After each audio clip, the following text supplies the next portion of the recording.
Mən və 2 aydan çoxdur ki, bu belədir. Burada maşın düşə bilər. Neçə də mən az qalmışam maşınlar kəllə-kəlləyə gələm burada. Bu problem çoxdandır da burada. Çoxdandır, bax. Burada ya, bax burada ya. Burada ya.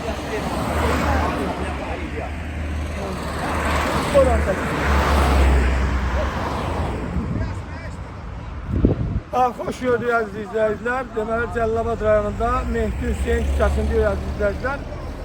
Gördüyünüz universitetin yanı, mərkəzi xəstəxanaya gedən yol söküntü.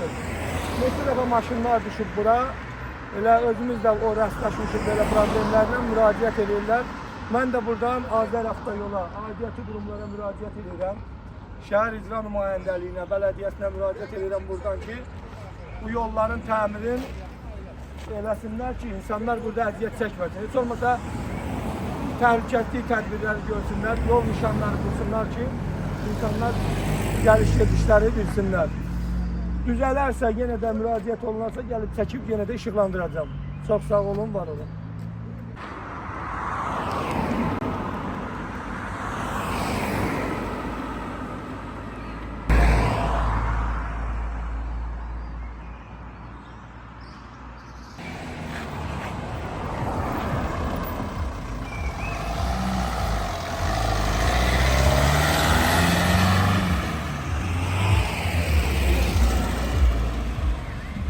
Yəni müşahidə elədiyimiz vaxtlar belə problemli var, çətinliklər var.